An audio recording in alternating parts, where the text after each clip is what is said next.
Personal Recon Log, K-17, A.S.I.R. The following is a live field log recorded at 3:14 shipboard time, though the concept of time has already begun to feel unreliable. I am currently positioned at grid reference Delta 07, an expanse of open ocean that should, according to every surviving chart and satellite record, be unremarkable. It is not. The sea beneath my vessel is calm in a way that defies physics, not merely lacking waves, but lacking intention. No swell rises from distant storms, no residual motion from old winds. The surface lies stretched and smooth, reflecting the sky like a sheet of darkened glass, as though the water has forgotten how to move. There is no wind. I pause my narration briefly to confirm this, raising my hand and watching the air refuse to acknowledge it. Even a faint vibration usually carried through the hull by atmospheric pressure changes is absent. The silence is not empty, it is compressed, dense, pressing inward from all directions. I step toward the navigation console and run a diagnostic sweep on the radar. The display activates with a soft electronic whine, sweeping its green arc across a screen that should be populated with static noise, wave interference, something. Instead, the sweep returns nothing. Not a single echo. It is as if the signal is being absorbed before it can come back. That should not happen. I recalibrate, adjust frequency bands, widen the scan radius. The result is the same. A perfect void. I feel a brief tightening in my chest. I log it and move on. The Geiger counter is next. Standard protocol, even though there is no prior record of radiation anomalies in this sector. I unclip it from my belt and power it on. The device clicks once, twice, then settles into an unnatural quiet. 0 counts per minute. Not low. 0. Even cosmic background radiation should register something. I tap the casing. The display remains unchanged. I am alone out here. I know this intellectually. Recon assignments are solitary by design. Still, the absence of any biological or mechanical noise, the lack of distant engines, seabirds, even planktonic luminescence beneath the surface, creates the persistent impression that I am being observed by something vast and indifferent, something that does not require movement to exert pressure. The smell of the air has changed. There is a faint metallic tang, reminiscent of rain striking oxidized steel, though the sky above is perfectly clear. The stars are visible, sharp and numerous, yet they seem fixed in place, lacking the subtle drift I would normally expect as the Earth turns. I try not to dwell on that. I adjust the compass. The needle spins violently for several seconds, then stops. It does not point north. It points straight down. A cold sensation crawls up the back of my neck. I tell myself it is a trick of faulty equipment, log the anomaly, and shut the compass casing. My breathing feels louder now. Too loud. I consciously slow it. That is when the sonar pings. The sound reverberates through the hull, a deep, resonant thrum, followed immediately by its return echo. Too immediately. The echo arrives before the ping has fully finished transmitting, overlapping itself in a way that makes my teeth ache. The display flashes a mass ahead of me, large enough to be an island, yet the visual horizon remains empty. I step onto the deck. The temperature shifts subtly, growing warmer, heavier. Fog begins to roll in without warning, thick and low, curling across the water like breath exhaled by something sleeping just beneath the surface. It carries with it a smell of old wood, salt, and something else I cannot place. Something aged. Then I see it. The fog parts not dramatically, but reluctantly, revealing a shape so large my eyes struggle to assemble it all at once. A hull rises from the mist, blackened and streaked with rust, stretching upward and outward until it dominates the sky itself. No lights are active. No sound emanates from it. Yet it is undeniably close. A ship. No wake disturbs the water around it. No engine hum vibrates the air. It simply exists, occupying space where nothing should be. As I approach, the name on the hull becomes visible, its once gilded letters dulled and flaking. SS Hyperion. I stop recording for 3 seconds. Not because protocol demands it. Because, for the first time since entering this sector, I feel the unmistakable certainty that something has noticed me in return. I am resuming the log at what my internal chronometer insists is 3:29. I no longer trust it, but routine has a stabilizing effect, and stability is something I am increasingly aware of lacking. The boarding ramp of the SS Hyperion is already lowered when I draw alongside her hull. There is no sound of machinery engaging, no hydraulic sigh or mechanical groan. It simply is, a broad tongue of metal extending toward me, its surface dulled by age and faintly damp beneath my gloves.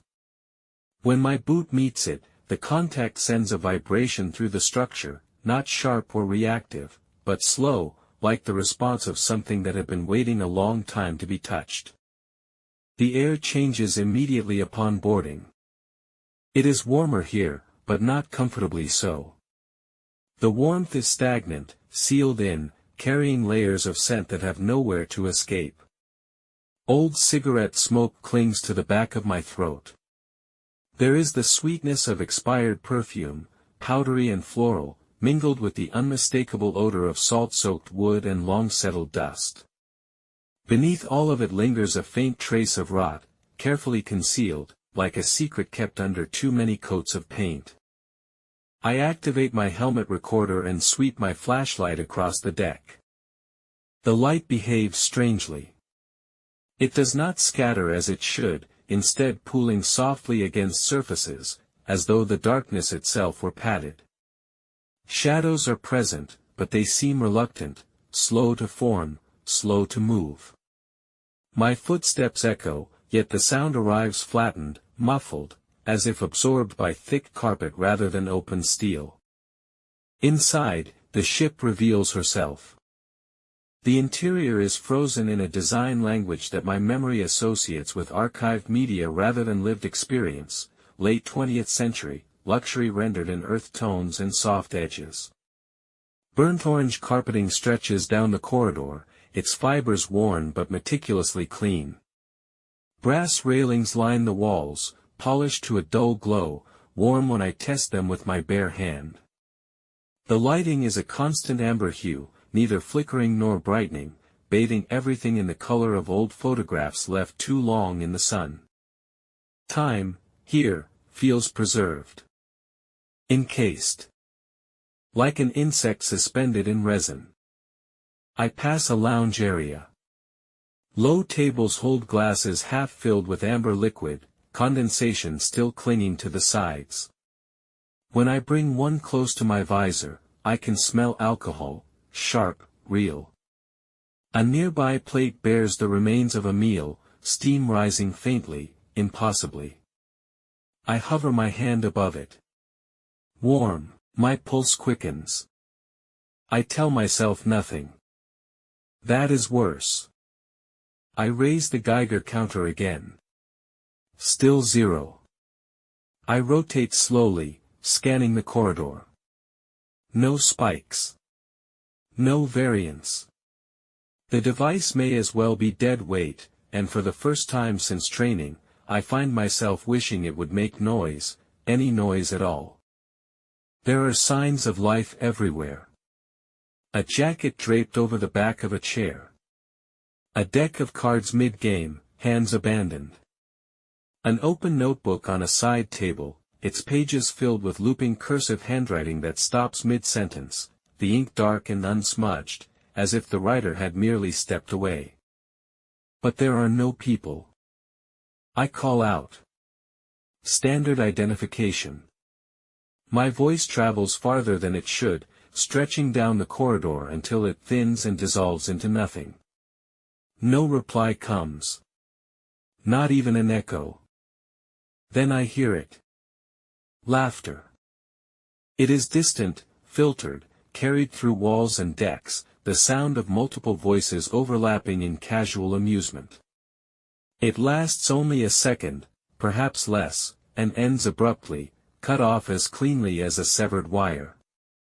I turn toward the sound, heart rate spiking. Nothing. I am acutely aware of my breathing now. Of the way the ship seems to hold itself around me, not hostile, not welcoming, simply attentive. As I move deeper into the vessel, I pass a mirror set into the wall near an elevator bank. I glance at it without intention.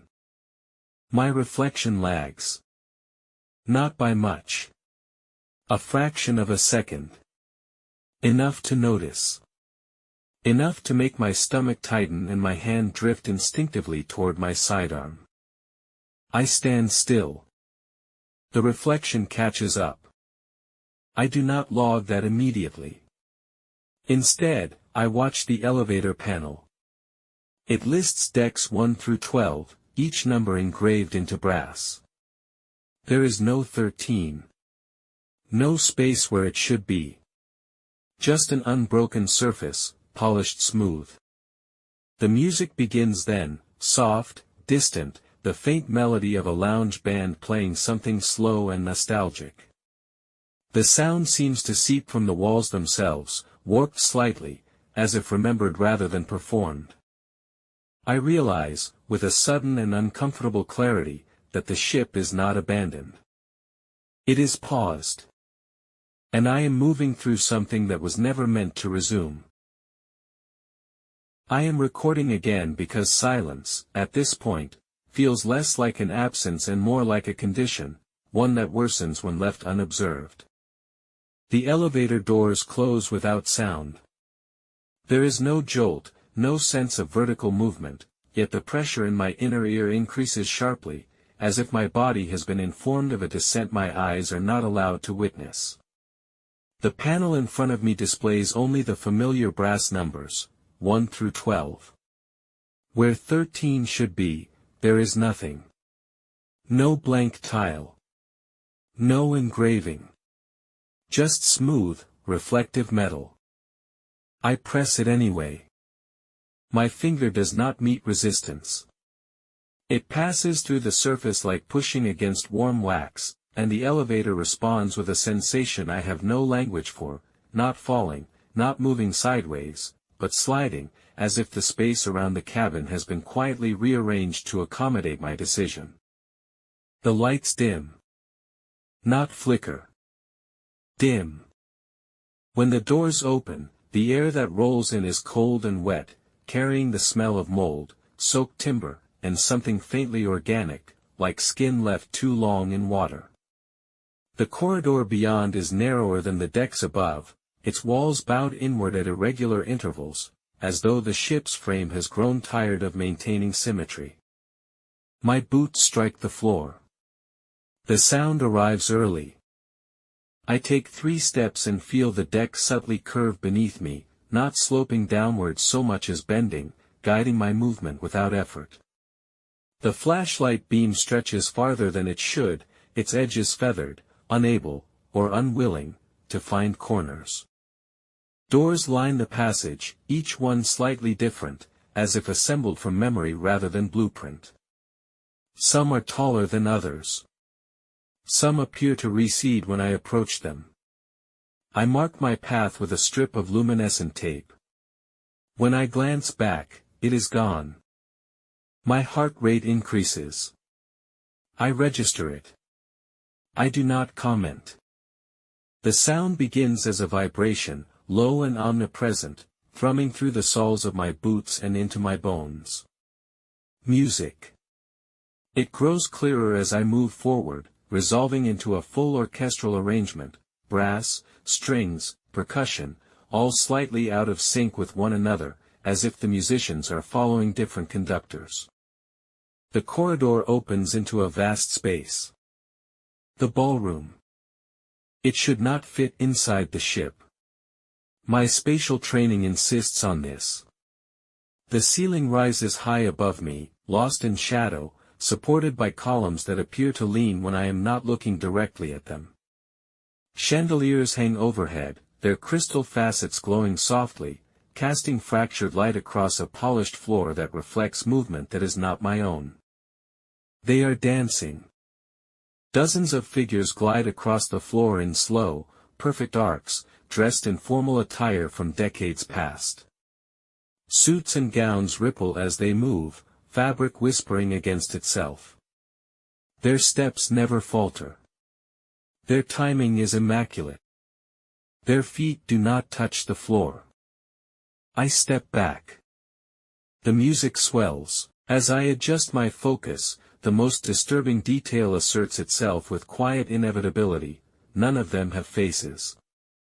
Where eyes, noses, and mouths should be, there is only smooth, unbroken skin, pale and reflective, like porcelain sculpted and never finished. They turn toward me. Not all at once. One by one, as though the concept of my presence is being passed through the room at a measured pace. The music does not stop. It never does. One of them drifts closer. It is tall, wearing a black suit cut in a style I recognize from archived mission footage dated nearly half a century old. It tilts its head. K-17, it says. The voice does not come from a mouth. It seems to resonate directly inside my skull, layered with multiple tones, male and female overlapping imperfectly. The sound carries with it the faint echo of laughter I heard earlier, stretched thin and stripped of joy. I raise my weapon. My hands are steady. Designation confirmed, the voice continues. You are early. The pressure in the room intensifies. The air feels thick, resistant, each breath requiring deliberate effort. The dancers resume their slow orbit, circling me, their movements leaving faint afterimages, like impressions burned into the air. The floor beneath me ripples. Not visually. Physically. I hear something beneath the music now, a secondary sound, low and rhythmic, like the turning of an immense mechanism buried deep within the ship. Or a heartbeat. The faceless figure leans closer. I can smell old cologne, dust, and salt. Do not linger, it tells me. This level remembers. The lights dim further. The chandeliers flicker between eras, electric light, gas flame, candle, each shift accompanied by a brief, stabbing sensation behind my eyes. The room seems to expand and contract, breathing around me. I take a step back. The ballroom stretches. I turn and run. Behind me, the music crescendos into something distorted and jubilant, and for the first time since boarding the SS Hyperion, I am certain of one thing. This ship is not lost. It is feeding. I am recording this while moving. The corridors above Deck 13 no longer align with any internal map. Stairs emerge where elevators should be. Doorways stretch and narrow in my peripheral vision, correcting themselves only when I look directly at them. The ship has abandoned pretense. It is no longer attempting to resemble something understandable. The sound follows me. Not the music, though traces of it still bleed through the walls in warped echoes, but something deeper, slower. A groaning rhythm that travels through the frame of the vessel, vibrating the air in my lungs. Each pulse feels deliberate, like a signal passed through bone instead of wire. I force myself toward the bridge. The route is instinctual. Training, perhaps. Or something else guiding me forward. The air grows colder with each level ascended, and the smell of salt intensifies until it coats the back of my tongue. The lighting shifts again, no longer amber, no longer nostalgic, replaced by a pale, sickly glow that leaks from overhead panels like moonlight through fog. The bridge doors are open. They should not be. Inside, the control room is intact, preserved with an almost reverent care. Instruments line the walls, their dials frozen mid-reading. Charts are spread across the central table, their edges curled, ink faded. The windows look out upon the sea, but the horizon is wrong, too close, too flat, as if painted onto the world rather than extending into it. Someone is standing at the helm. He turns slowly when I enter, and the sound of it, wood grinding against wood, makes my jaw tighten. The first officer. At least, that is what the insignia on his uniform suggests. The fabric is stiff, fused in places to what remains of his body. His left arm, shoulder, and part of his neck have undergone a grotesque transformation, flesh petrified into warped timber veined with white salt deposits. Resin seeps from cracks in his form, dripping onto the floor with a soft, wet sound. The smell is overwhelming now, brine, old paper, and rot trapped beneath varnish. His remaining eye focuses on me. It is tired. You made it farther than most, he says. His voice creaks, layered with the sound of wind through dead branches. Each word seems to cost him effort. I raise my weapon. He does not react. This ship, I begin, and stop. My throat is dry. What is it? The first officer exhales. The sound is long and hollow. A rout, he answers. One that should have collapsed. One that did not. He gestures weakly toward the windows. The sea beyond them shifts, not in waves, but in patterns, overlapping impressions of different oceans layered atop one another. Storms frozen mid-fury, calm waters reflecting skies that do not belong to this world. We were not meant to dock, he continues. We were meant to pass through, to carry what could not remain, the forgotten, the delayed, the futures that missed their moment. The ship groans, louder now. I feel it in my chest. Something went wrong, I say. A sound escapes him that might have been laughter once. Yes. He tells me the Hyperion strayed, that the route thickened, time slowed, then folded, then pulled. Passengers arrived who did not age. Others arrived who had never boarded at all. The sea around them changed, becoming a corridor where abandoned outcomes drifted until they found purchase. And now, he says quietly, it feeds. The faceless dancers were not guests. They were remnants, echoes of people who should have moved on, given shape and motion by the ship's need to remain occupied. The longer it persists, the more it must take. The lights flicker violently. Alarms begin to sound, deep, distorted, like iron lungs screaming for air. The bridge tilts, though the horizon outside remains unchanged. They've noticed you, the first officer says. You do not belong to the route. That makes you valuable. From the corridor beyond the bridge, I hear movement, not footsteps, sliding, dozens of them. You have to leave, he adds, before it anchors. I hesitate. What happens to you? I ask. His remaining eye softens. I already arrived, he says. The bridge door begins to close on its own, metal screaming as it drags against warped tracks. The first officer reaches out, not to stop it, but to press something into my hand. A data slate. Warn them, he tells me, if the Hyperion is ever sighted again, do not approach, do not board, do not listen. The door slams shut.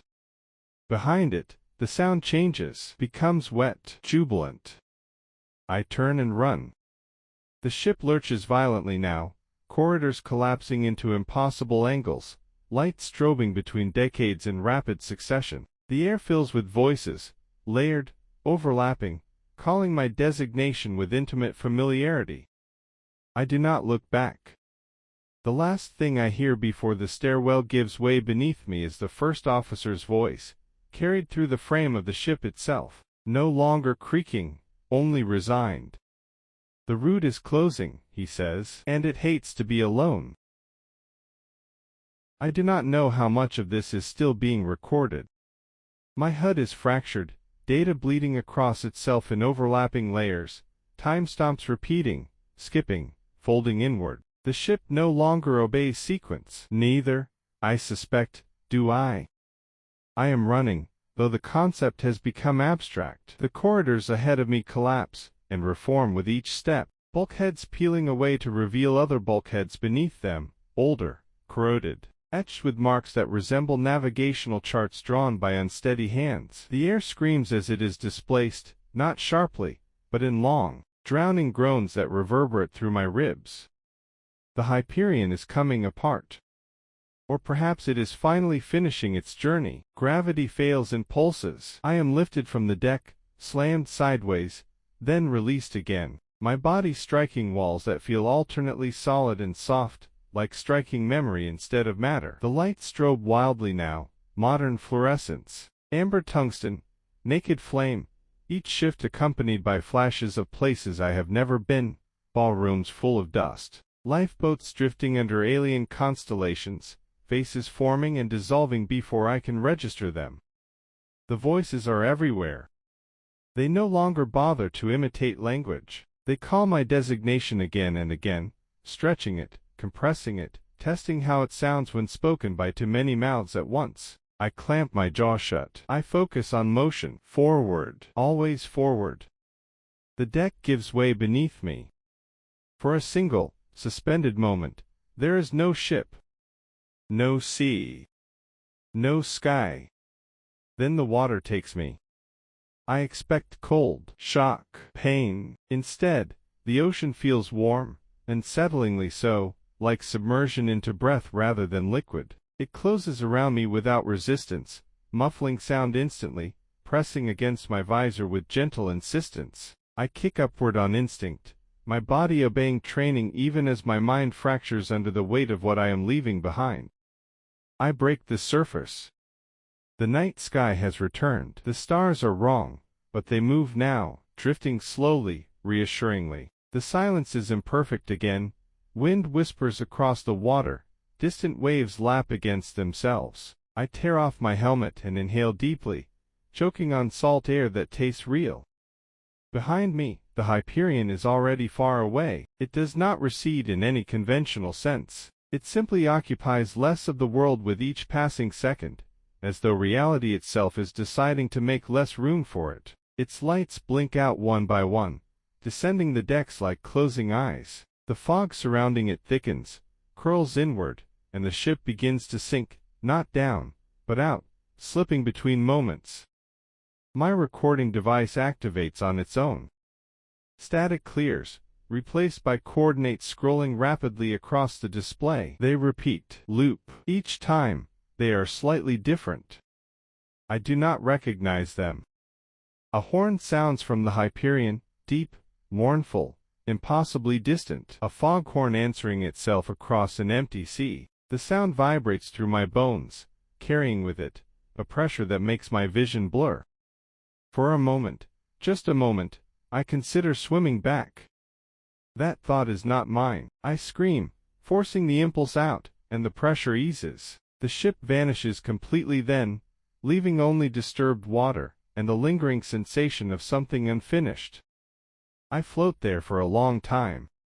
Eventually, my vessel's emergency beacon responds, its signal weak but present. Systems reboot themselves without explanation. Instruments return to normal ranges, as if nothing has occurred, as if the ocean has politely agreed to behave again. I begin the final log. If you are hearing this, it means the Hyperion has been sighted again. Listen to me carefully. Some ships do not carry passengers. They carry outcomes. They carry what the world refuses to resolve. The SS Hyperion does not drift. It waits. It moves along a route made of stalled moments and abandoned endings, and every time it is observed, Every time it is acknowledged that root grows strong, or do not approach it. Do not board it. And if you hear music where there should be none, stop listening. End transmission. K17, A.S.I.R. The signal terminates on a sound that may be water or applause.